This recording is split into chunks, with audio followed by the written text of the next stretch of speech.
hello, hello. Welcome to Kernels of Truth, brought to you by Progress Kentucky. This week, we've got a few important Kentucky political stories to dig into. We're going to be highlighting a few different Black Kentuckians for Black History Month. And then we're going to be bringing back a fun segment, Doug Price is Right. And he's on the scene for our Row Under the Rotunda episode. Then we'll close out with an important call to action. But first, are you ready to help turn Kentucky purple? We know that our state is deeply red. Supermajorities in both the state Senate and the state House. The General Assembly is primarily focused on cutting taxes for the rich, cutting social services for the poor, throwing culture war red meat to their base, and defunding public education. And if you want a Commonwealth that works for all of us, join Progress Kentucky, support our campaign to turn our Commonwealth purple, make a donation at our secure Act Blue website, help spread the word that we're tired of the GOP ignoring the needs of regular folks in Kentucky, and that we think our Commonwealth is worth fighting for. So let's check in with our co-hosts. Let us know who you are, where you are. What does your protest sign say today? Because again, we're not some sort of like news show. We're not a talking heads news show. You can go anywhere on the internet for that. We are a digital demonstration for a more compassionate Commonwealth. And if you want to be at a demonstration, you need to show up you should show up with a sign. You don't have to. You can show up and just put your hands in your pockets and kind of be there milling about. But you know who gets attention at the protest is the person with the sign. So you there on the internet, you can share what your sign would say today. There's so much to protest. If you've been paying remotely attention to what's going on in Frankfurt, there's plenty to protest. And so you can put your sign in the chat. My sign, I'm Aaron. I'm coming to you from Childsburg, of course. Lovely deed restricted community right there on the growth boundary of Fayette County. My sign says, listen to the voters, dipsticks. I'm going to be polite. I mean, just call them dipsticks. That's me. How about you, Kimberly? Are you there? I am here. Here I am. Awesome. Welcome. Hi. I know everybody saw the halftime show, right? So my particular protest sign would be like this, and it's about reparations. And I would say, Uncle Sam better have my money. Uncle Sam better have my money. That would be my protest sign. Uncle Sam better have my money. Okay. All right. So I guess I missed that in the halftime show. But You didn't look at Rihanna at the halftime show? Yes. Remember, she has that song "B.I. Better have my money. Pay me that's what the you owe me." Thank you.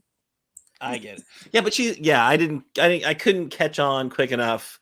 I didn't get the reference. I'm not as much of a stan as I should be, I imagine. I thought it was a good performance.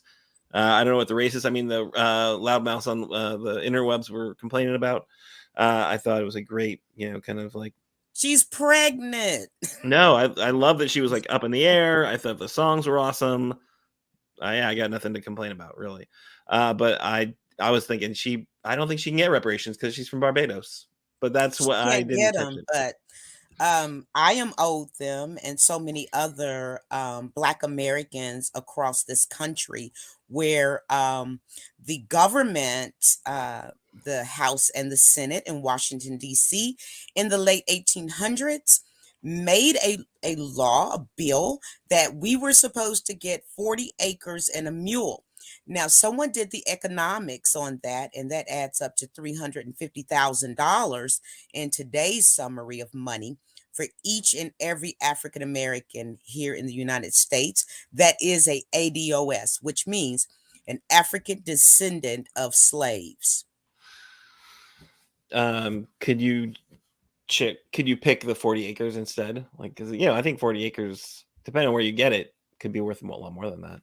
Well, you know how the government is. They're just going to give you anything. I'll take the 350 for I take that. I wouldn't spend it yet. But I don't think it's coming through the Kentucky General Assembly. That's for sure. All right. So let's check in with our third co-host this evening. Joining us tonight is Chris Priest. Chris, are you there? Yeah, I'm here. Howdy. Here from Berea, Kentucky.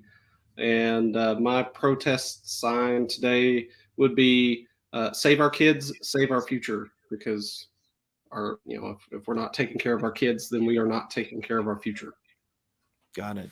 That's a good one, and a teaser for the story to come later, I think. Awesome. All right, so let's see. I know that we have Doug Price here. He's not officially a co-host. He's a segment, but I'm going to check in with Doug and see if he has a protest sign that he wants to share with us. Certainly, I have a real protest sign. Look at that. The protest that I went to today. Nice. Also teaser, hearing more about that later. Awesome. Let's just roll right into news of the week. Got a few humdingers of stories for folks. We're going to start with Chris Priest. Chris, tell us about your story. Yeah, so there was a story out of the Richmond Register talking about the amount of kids that died from maltreatment in 2021, which was 11 kids. Now, when you dig deeper and you start looking at child victims, this could be in a lot of different cases of abuse in many different forms. In Kentucky, it was almost 15,000 kids in 2021. That's just crazy numbers. And unfortunately, Kentucky ranks near the bottom in child safety. And so this is our legislative session. So what is our legislature doing about this?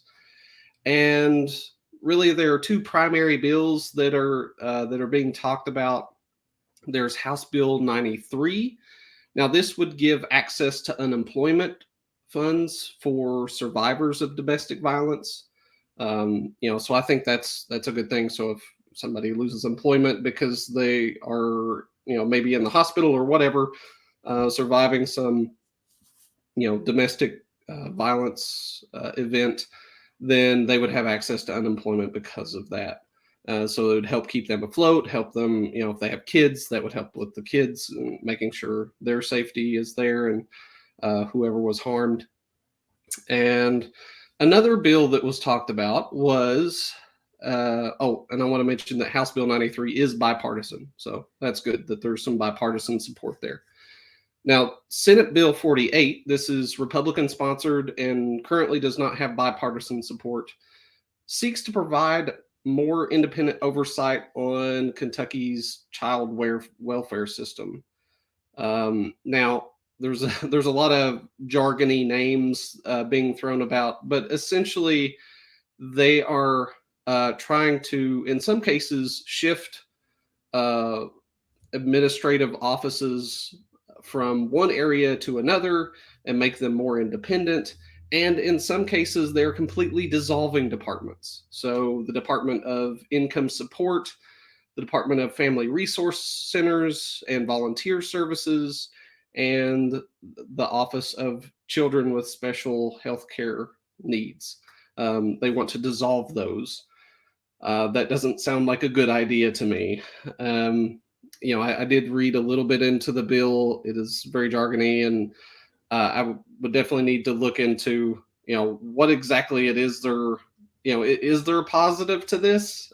Because I'm not really seeing much of one. And then there's some other proposals out there, but they are not seeing much action at the moment.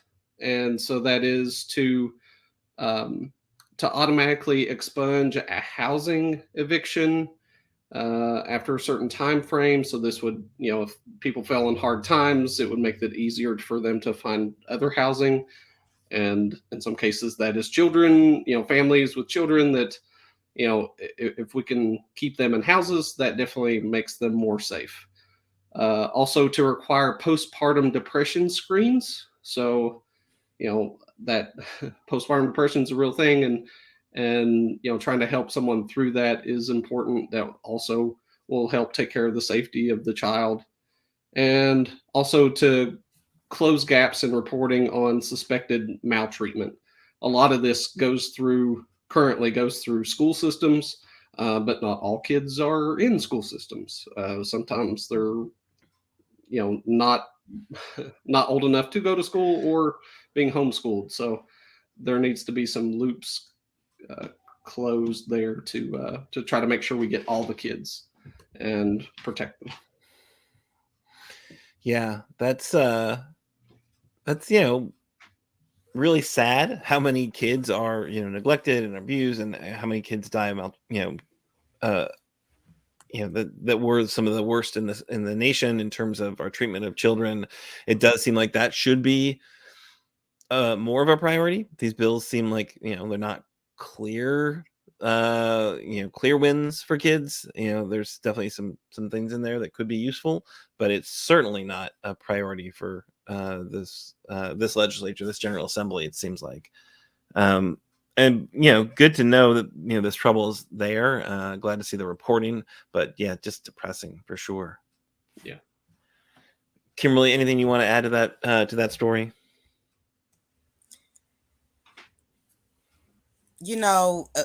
Being a former Target case manager, I had many cases of children just like this, trying to get them the right services, trying to get them, the things that they needed most and quickly. However, when you're talking about Frankfurt, it appears like nothing moves as quick as it should. And we should support our children. Our children are the future. Our children are precious. They didn't ask to be here. So since they didn't ask to be here, why should they starve or not have an excellent education or be afforded just the minimal things that a human being needs to grow and flourish and thrive? And another thing also that was reported very widely during the pandemic was a lot of sexual assaults done to our children during the pandemic as well. So I think we need to speed up the process in Frankfurt and actually get something done, because we don't have time to wait. Right. And this isn't a new problem. I mean, we've been at the bottom of child safety in terms of the nation for quite some time. So, yeah, no, this is not something that's like sneaking up on lawmakers, right? This is a well-known, well-documented, just fact. This is another one of those bad lists that Kentucky is the top of, and the good lists we don't tend to rank nearly so highly on. Well, thanks for bringing that to our attention. Speaking of the General Assembly, speaking of some challenges that we're seeing right now in our state, I wanted to just draw attention to the fact that right now the voters are absolutely being ignored, right? Despite the clear results in November of last year, abortion opponents are not giving up, despite the 53-47 result, which was rejecting the GOP efforts to write abortion protections out of our state constitution. At least two really stupid bills have been filed so far on the subject. Representative Westerfield actually wants to do another constitutional amendment. Yeah, we just voted on one in November, but he wants to do another one because he thinks the problem, the reason they lost last time is because people just didn't understand that, the legislature really needs to have the power to make it as illegal as humanly possible to have an abortion in Kentucky. So it really is like just adding a line to the what the voters soundly rejected in November. He's like, one more time is really the kind of the key. Not really well received by representatives, the leadership in the House of Representatives, thankfully. Even worse, Representative Callaway has filed HB 300. Representative Callaway is a first-term Republican representative from a Louisville district. She beat incumbent Representative Jeff Donahue by 14 points in in the last election. And this is a South Louisville district that was redrawn by the GOP supermajority to expand their power. So they got exactly what they wanted. They got another member of their supermajority to join them in the House, and she's doing what she promised to do, which is, be a big culture warrior and, doing everything in her power to make abortions even more illegal in Kentucky. So under her bill, illegal abortions would be prosecuted as murder. And so it expands the definition of homicide to protect fetuses. And despite the fact that abortion is currently illegal and criminalized in Kentucky, except in cases where termination is necessary to save the life of a pregnant person, which if you've seen the Herald Leaders did a really, I think, good series pointing out that exception is way too narrow and leaves Kentucky healthcare providers, really the attorneys for Kentucky healthcare providers, stopping all sorts of procedures that could be saving the health of mothers. So there's a trigger law banning abortion except in medical emergencies. There's a 6-week ban on abortion that all took effect in June after the U.S. Supreme Court overturned the federal abortion protections. We, of course, don't know ultimately what's going on in the state Supreme Court. They haven't decided yet, despite the fact that, again, the voters said very clearly that we think there should be and there are protections for abortion rights in the Commonwealth Constitution. Callaway's bill would allow for the pregnant individual to be prosecuted as well as the doctors. So again, abortion still on the agenda for this GOP supermajority, despite the fact the voters, I think, very clearly spoke on the Callaway bill, HB 300.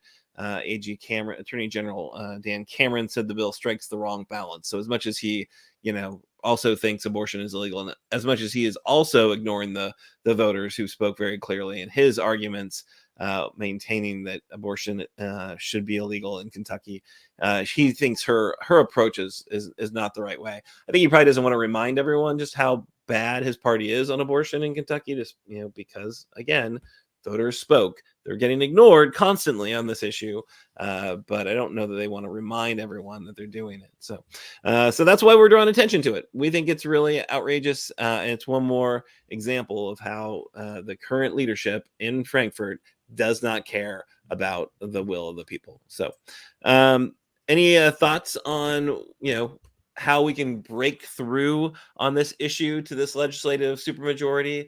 Is it hopeless, or what can we do to try to remind them that voters came out statewide and said we want to keep abortion legal in our Commonwealth? Any thoughts, Chris? The like you said, the people spoke. I mean, we voted on this, and there was a resounding message that people think that there should be protections for abortion in our state constitution, and trying to get them to listen to us. I mean, it would take mass protests outside the Capitol, and many thousands of people showing up and demanding, action one way or another to get them to stop, at least for a short term. But they'll, if you hearken back to what was happening, what they were trying to do in the sewer bill with teachers, 4 or 5 years ago, the teachers went out in protests and tried to stop it. They still tried to sneak it in one way or another. And I mean, they continuously tried to push their agenda no matter the public outcry. And it's not going to stop until we actually get representatives in there that will actually listen to us. And that's not going to happen until I think that we change some of the way that we vote, the structure of voting. Yeah, I think there is some kind of fundamental democratic reforms that definitely need to happen in Kentucky, and we've had folks from Rank the Vote Kentucky on to talk about that option. We've obviously talked about gerrymandering in the past and on this show. That's absolutely something that's having an impact. I don't know, Kimberly, do you have thoughts about this representative? Had you heard of her before, Representative Callaway? Is that it? I know you were very much up in arms about what the Republicans were trying to do in Louisville to weaken voters such as yourself. Did it pay off for them? Yes, I do know of Representative Calloway. And honestly, how I'm looking at it from where I'm sitting, um, in Frankfurt, they got the message from the people. The people said, no, we don't want all these conditions to abortions. We don't want this and we don't want that. We voted on that. And once again, the people don't matter to them. Once we really, really understand that the people don't matter to them, then we have to, like, if you know anything about a 5-speed, we're going to have to use that clutch all the way up. Because why? Because they don't listen to us. The Republicans in Frankfurt, they don't care about us and what we say. We voted. It was legal and binding. And yet still they want to make this some type of progress. It's not going to get them any extra votes. So I just think that most of our government is a fringe government. Okay? And what I mean by that, yes, we felt it when Donald Trump was president of the fascism. How about now? Are you feeling it in your own backyard with these Republicans in Frankfurt? They're trying to Yeah. make it a dictatorship. So when people try to do that, I think what Chris said was absolutely correct. We need numbers. There is power in numbers. Awesome. Yeah, I think that's totally right. I think we need to, band together as much as humanly possible. We need to kind of fix some fundamentals, but of course, where are the advocates to fix the fundamentals of our democracy? Because the people that are in power right now are very happy to have that power. They've already gamed the system to give themselves more, and they're going to hold on tight, right? So we've got some challenges, people. That is for sure. But I do want to just make sure everyone is super clear. We just voted as a state that we think abortion should be legal, that there should be a state constitutional protections of abortion read in our Constitution, and the Republican Party is absolutely ignoring us. Just so you know, and we need to do some things to fix that. All right, I'm going to throw it now back to Kimberly. It's of course. It's February. It's Black History Month. So far, we have covered a few different, I think, really remarkable Black Kentuckians. So we covered civil rights activist Dr. Bill Turner and the father of Black history, Carter Woodson. Both of them have some Berea connections in their bios. So, Chris, where you're dialing in from. But I think Kimberly's going to take us in a bit of a different direction tonight. So, Kimberly, who are you going to spotlight this week? I have a few people actually, Aaron, and this is about Louisville. How about that? Shocking no one. Well, a lot of people don't know about this history, and I just want to reiterate once again, Black history is American history, okay? Now, Cato Watts, he was a fiddler, and Caesar was a carpenter. They were two enslaved men brought to Louisville by early settlers in the 1770s. According to the Encyclopedia of Louisville, by 1810, enslaved African Americans made up 36% of the city's population, according to the University of Louisville research. And by the 1840s, domestic slave trading thrived along the Ohio River, with slave pens located in the old downtown area of Louisville. After the Civil War, freed Black residents established several communities that remain an important piece of Louisville's fabric today. And that includes Smoketown, Limerick, Petersburg, and Berrytown.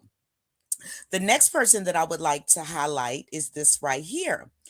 In 1875, Oliver Lewis, a Black man born into slavery, rode Aristides to victory in what would become known as the Kentucky Derby.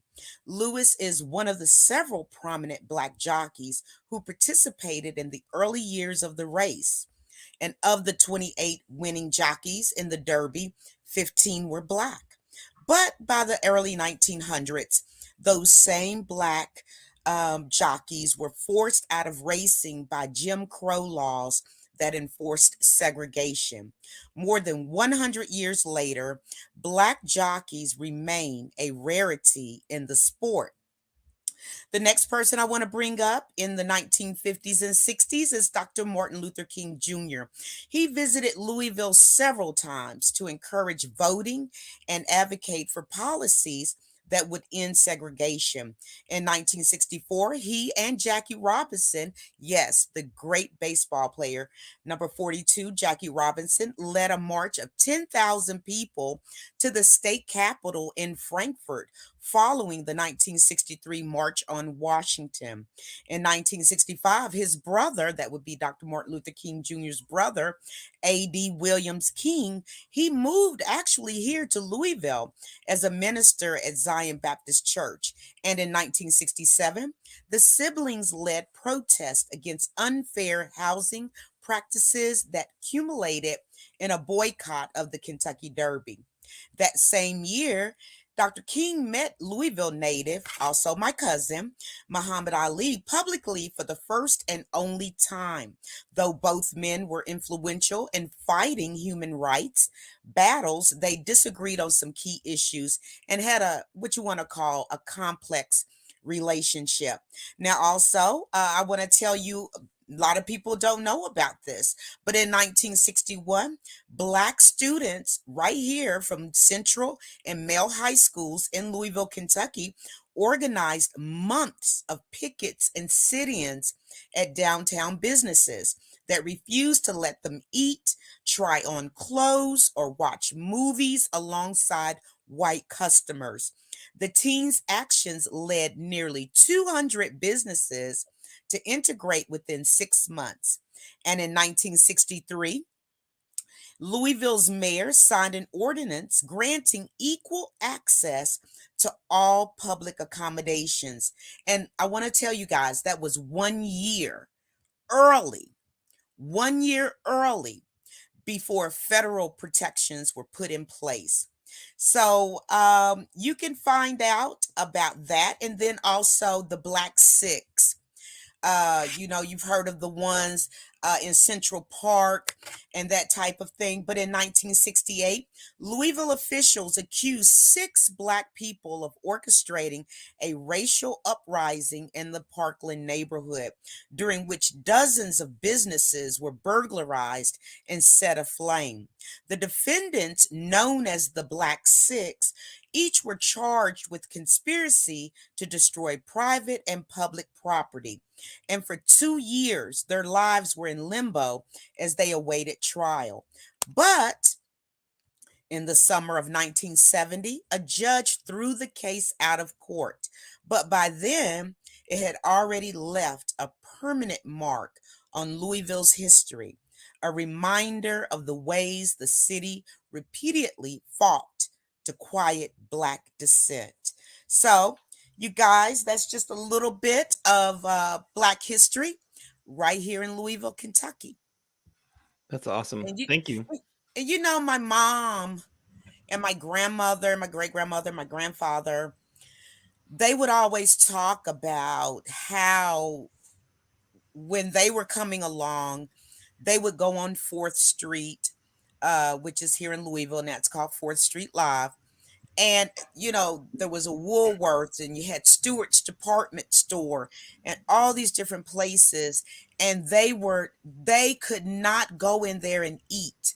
They would have to go in the back where the dumpsters were to get food, if they even offered food to Black folks in Louisville. And they told me about how they couldn't go into Stewart's department store and get themselves hats or gloves or a beautiful dress or a suit for Sunday service. So we have to understand and realize, a lot of people say, Aaron and Chris, a lot of people say a lot of times, like, that happened a long time ago. You all just need to get over it. It's been a long time. Or some people can say, well, I didn't have people that were slaves. But if we really go back into the genealogy and really look at the economic aspects of it which are still clear today, and it's called structural racism. And when you look at it today, the percentages of white people to get loans from a bank are far better than black folks who make the same type of money or even more and have prestigious jobs, or they have jobs that they have been elected to stay for many, many years. Their tenure is long. So we have to understand as we go through Black History Month, like, oh, let's just do a few things, tell about a few people, but let's also understand that we're making history as we speak tonight on this show. This is history as well, and it still is predominant today. It is predominant in the workforce. It's predominant in banking. It's predominant when you go to buy a car. It's predominant in stores when you try to shop. The Kroger's in one part of town always looks better and has fresher fruit than the Kroger's in another part of town.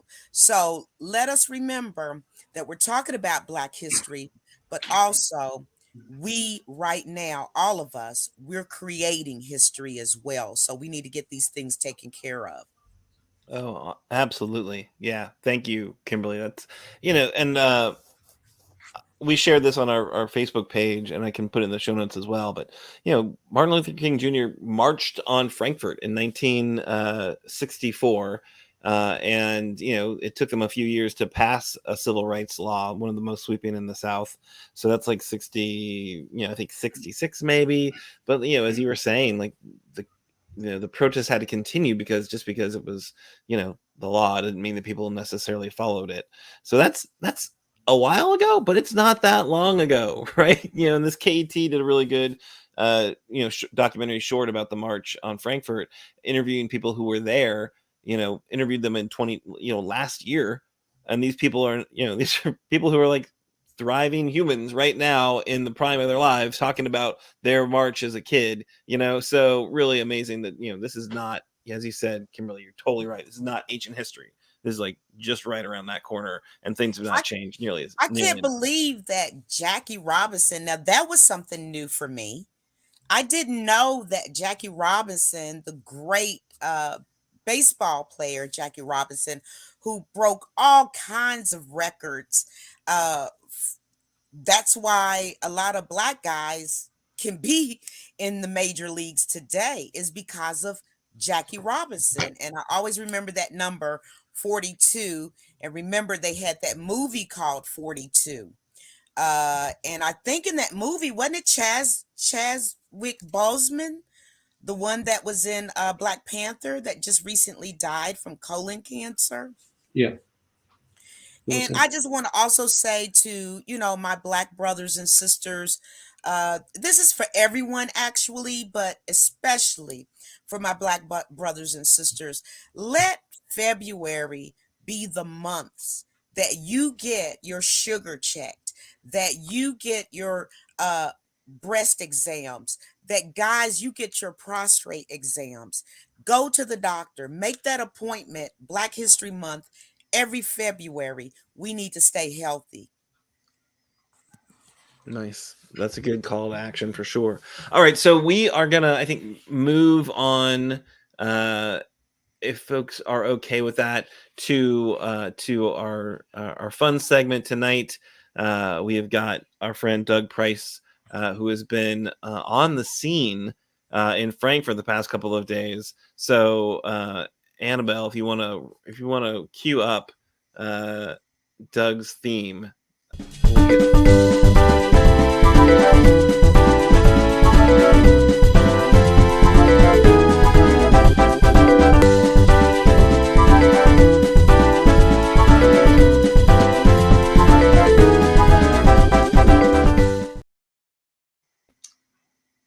Welcome to another edition of Doug Price is Right, bringing facts and conjecture and a little bit of maybe there are a better way to do things.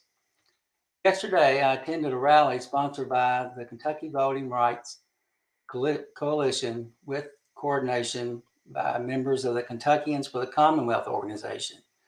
Progress Kentucky proudly signed on as a sponsor, along with several other organizations, including the Fairness Campaign, ACLU of Kentucky, IUE-CWA, Kentucky Council of Churches, the Poor People's Campaign, the League of Women Voters of Kentucky in Lexington, the Lexington Fayette County NAACP, and many others. The rally started out in the Capitol Annex, the place where the legislature meets. But before you can get to the basement in the cafeteria, you have to actually get inside the building. And believe me, that was difficult yesterday. I got there around 8:15 a.m. and there was a 30-minute wait line already there. Seemingly, this is by design, as there is only one entrance and the guards have to check everyone in, walk them through a metal detector, unless you're carrying a gun, because then they allow you to go around the metal detector. However, they will confiscate your umbrella. They can do that because there is no constitutional right to carry, concealed or not, an umbrella. You have to enter your name, address info into a computer, and that spits out a small sticky name tag that you have to wear while you're in the annex.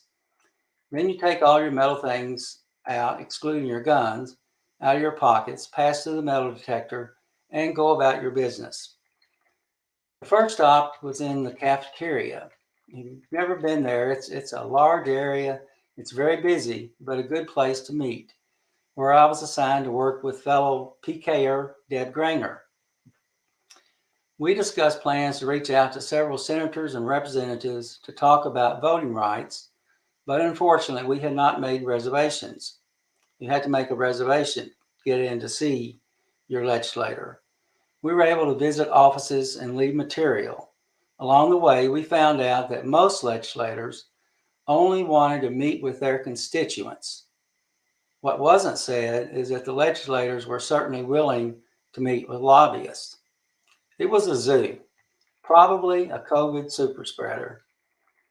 Our group included Deb Grainer and another adult, not me. I'm not in that class yet. I'm kind of in between a kid and an adult. Plus, we had 4 students from Berea College. That was amazing. Berea College allows students to receive additional credit by participating in these kinds of events. They brought a different dynamic.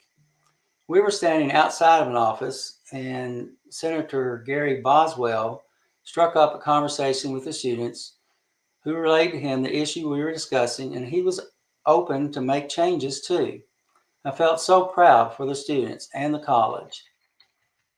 After lunch, I arranged to join another group who had an appointment with my state senator, Steve West, and we had a couple of non-constituent tag-alongs.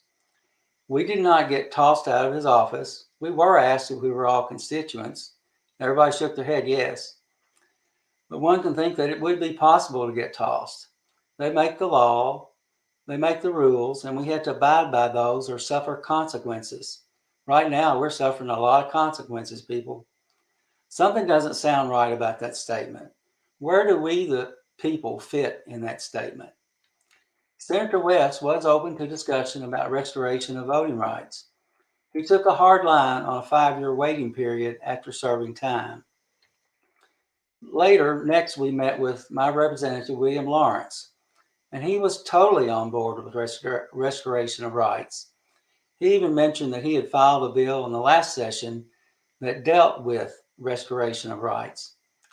He also mentioned by name a senator who purposely gutted the bill and that it failed.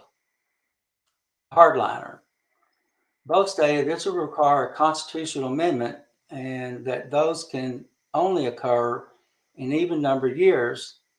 But I think we know that Whitney Westerfield is proposing one right now, and Damon Thayer has kind of backtracked on saying that we were not going to consider constitutional amendments, but he hasn't said we would. He just said that they would take a look at it. Voting rights legislation has already been filed by Representative Keturah Herron, House Bill 97. And we have heard that Senator Brandon Storm plans to file an even stronger version of the bill to uphold the right of voting of all Kentuckians. Under this bill, a felony conviction would never lead to the loss of voting rights. That one has no chance of passing, but at least we'll talk about it. When I visited with legislators, I made a point of saying, let's say that I'm thinking about committing a felony, but then I think, wait, I can't do that because that'll cause me to lose my voting rights. People, it's not a deterrent, it's a punishment. In addition to jail time and a method, in my opinion, to reduce voter participation. Next, we went to the Rotunda in the Capitol. What a sight. If you've never been there, it's so beautiful, and it was a wonderful gathering place to let the executive, the legislative, and the judicial branch know you are there advocating for the people. There were several chants that took place on both days, and I'm certain we could be heard in the legislative chambers, and I know we were in the governor's office because it's just right outside there. And probably if the judges are there, they could have heard us too. And it's good though. The people must be heard, not diminished like minorities and LGBTQ plus humans. During the rally, there were so many wonderful speakers. I did not write all of them down, but a couple nearly brought me to tears. And I mean that very sincerely. It was very heartwarming. There was a gentleman from Lexington who had been in jail. He's now out. He's now working to keep others out of jail. But he lost a brother who was killed trying to do the same thing. And he was one of the first people that showed up on the site. There was a gentleman who had had his rights restored by Governor Beshear's executive order. Another woman, a woman got up and talked about having her rights restored by Governor Beshear. The one that really got to me, though, I have children, I have grandchildren. Just recently wrote a book that kind of detailed some of the stories of my life. There were a lot of things I didn't put in there because I didn't want my grandkids to read them. But this gentleman, he had been in jail. He had been reformed. He was married, good job, wife, 2 kids. He had to explain to his 6-year-old daughter why he was not voting. The family was talking about who they're going to vote for, and this gentleman could not vote because he had been in jail, and he had to explain that to his 6-year-old daughter. But now, thanks to our Governor Beshear, he can vote. I had so much fun, I went back today to attend the Fairness Rally, wearing the shirt I have on tonight, and of course my PK ball cap. Got to rep PK. Today's rally was larger and more engaged than the day before. I'm not being ageist, but there were many more young people there today. I ran into one of our favorite COT guests, Terry Carter. Initially, I had a seat in the rotunda, but I couldn't see very well, and I moved to the second floor overlook area. I say second floor, but it's probably 40 feet above the main floor there. You have great views, but it's kind of difficult to hear, so apologies if any of the following info has names mixed up, etc. After Executive Director of the Fairness Campaign, Chris Hartman, charged up the crowd, he really charged up the crowd. He introduced our first speaker, the Honorable Governor of Kentucky, Andy Beshear. Our governor is a compassionate man and assured us that he was going to do everything in his power to protect all people. He is like nationwide. He's on our side. Several other people spoke during the rally, some that I knew of or knew, and several that I did not know, but who were recognized by many of the youth in the crowd. Again, they were very energetic. When one of the speakers talked about SB 150, which is a slap in the face of trans kids in schools, and mentioned that a segment of our legislature not being in a caring mood toward transgender issues, one of the young adults in attendance yelled out, "Blank that," and I, along with many others, cheered. Lieutenant Governor Jackman Coleman, Representative Katura Herron was there, along with Senator Karen Berg, our next week's guest, Representative Lisa Wilner, U.S. Senator Morgan McGarvey, Charles Brooks, Silas House, Senator Gerald Neal, Democratic candidate for Treasurer Michael Bowman, and Aaron Smith with the Kentucky Health Justice Network, among several others. Karen Berg said, "We are all God's children. We are all God's children." In my opinion, this is something the holier-than-thou Republican Party of Kentucky seems to have overlooked. Lisa Wilner is leading the fight against conversion therapy. And she said something that stuck with me too. She said, "Love will win." The rally lasted a couple of hours, but was very worth it. And I was invigorated when I left. And that's the end of my Doug Price is Right.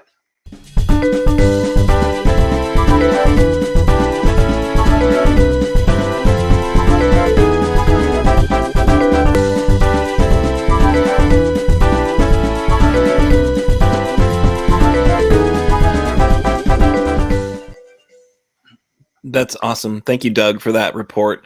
And thanks for showing up and repping, Progress Kentucky for 2 days in a row. And what is the point of the metal detector? if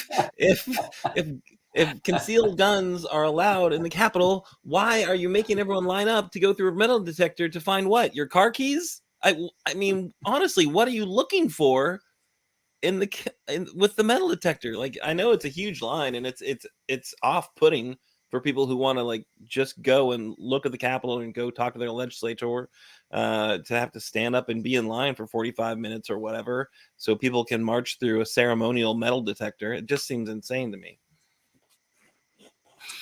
Did I miss the point? Yeah. I have tried to get a clarification from the appropriate office that controls, I guess, that ingress and egress. And, guns are sacrosanct. They're not going to do anything to anybody if there's a gun involved. But seriously, they will take your umbrella because, you could really hurt somebody with an umbrella. Yeah. I imagine they'll take your knife too or whatever, but yeah, no, not your gun.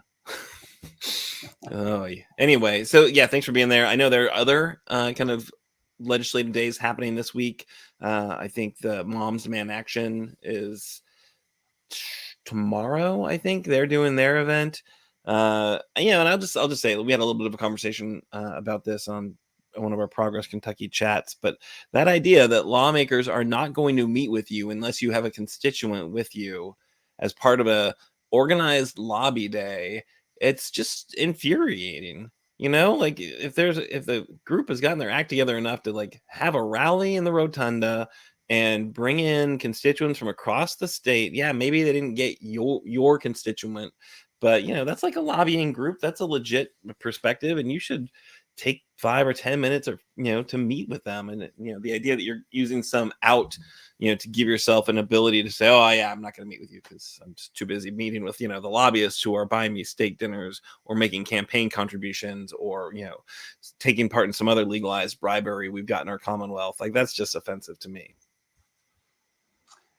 Yeah, it's I don't know. I will never be a legislator for lots of reasons. The primary one being that my wife would kill me if I said I wanted to do something like that. But I would think I would want to hear from as many people as possible. There are going to be people in Western Kentucky that have ideas that might apply to an Eastern Kentucky legislator. So, I mean, the whole thing is getting input from the people. And I think we've lost that. Our legislators don't really care about input from the people. It's sad. Yeah, for sure.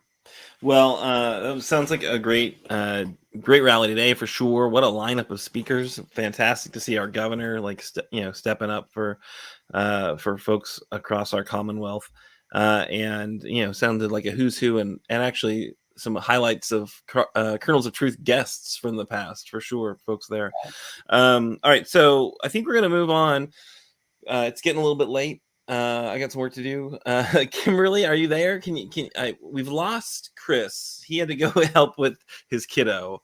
The realities of our type of production here. Things happen. And I don't know if Kimberly is still here and available to close us out. Yes, I am, sir. I had to go back to this so my computer could act right. Aaron, I need some type of update. Can you help your sister out?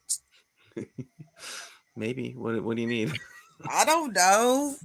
Oh, yeah, because I didn't actually write anything, I think, in the run-up show for our call to action. All right, so here's my call to action. No, you got it right here. Okay, all right, I did. All right, then what do you need? Yes, if I only had a brain. Dun, dun, dun, dun, dun, dun, dun. I don't think I finished it. I think it's a bit of a cliffhanger. You start, I'll weigh in. Okay. So the call to action this week is about the medicinal marijuana, Senate Bill 47. Yes, medical marijuana. Yes, Senate Bill 47. Please remember this. Write it down because this is so incredibly important for our entire state. Senate Bill 47, and the primary sponsor is Senator Steve West. There were 9 co-sponsors, including Jason Nemeth's father.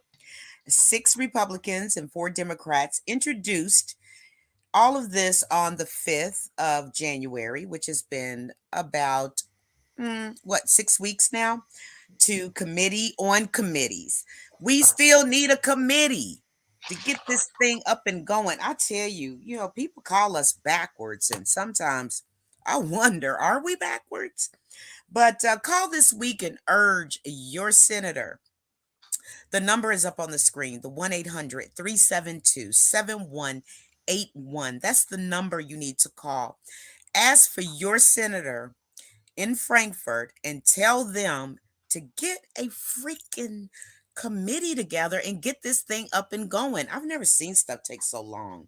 Well, this is how they win, because the party in power decides whether bills go to a committee or not, right? So that committee on committees, it's chaired by Senator Stivers, the most important leader in the Senate. So when you call, and thank you so much for pulling that number up, Annabelle, if you do that again, when you call tomorrow, which everyone's going to call tomorrow, right? 1-800-372-7181. It should be in your phone. We walked you through this a few weeks ago. The Kentucky comment line, legislative comment line. Call them, nicest humans in the Commonwealth. They only hire the nicest people in the Commonwealth for this job. They will walk you through the process. But what you should do is leave a message for all the GOP Senate leadership and say, get the medical marijuana bill sent to committee immediately. It should not still be in the committee on committees. That's outrageous. This is a bill that has a lot of support, obviously, and they're just ignoring, once again, theme of the show, ignoring the will of the people by far. So thank you, Kimberly, for rolling with that call to action. Now, can you close us out? I sure can. So we will be back next week with Representative Lisa Wilner and Georgetown College professor Jennifer Price to discuss the Republicans' ridiculous conversion therapy bill.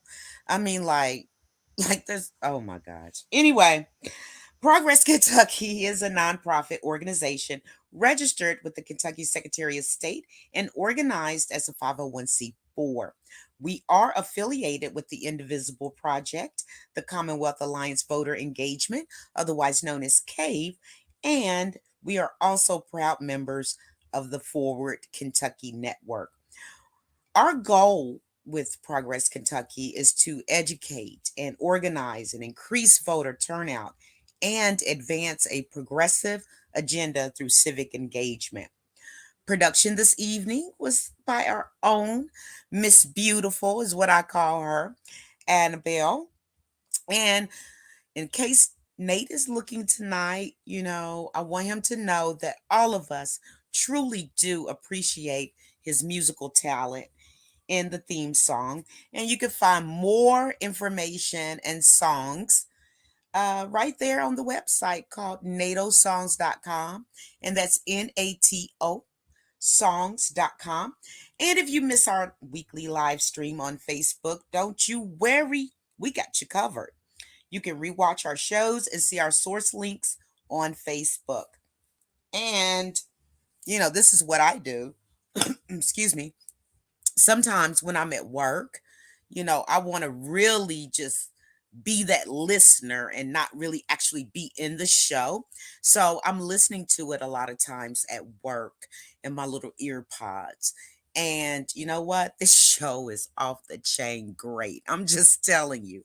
So you can listen to us on all major platforms or wherever you're listening to some of your favorite podcasts. And then also the logo and some of the graphic content was provided by Couchfire Media. And more information can be found at couchfiremedia.com. So, it's Wednesday. You made it over the hump. They call it hump day. But guess what? You made it. And I'm proud of you because you did make it. So do something nice for somebody for the rest of the week. Make them feel good. And guess what? It's going to make you feel great too. So I will see you here next Wednesday. Same channel, same bat channel, okay? Same bat time. And until then, have a great rest of your week.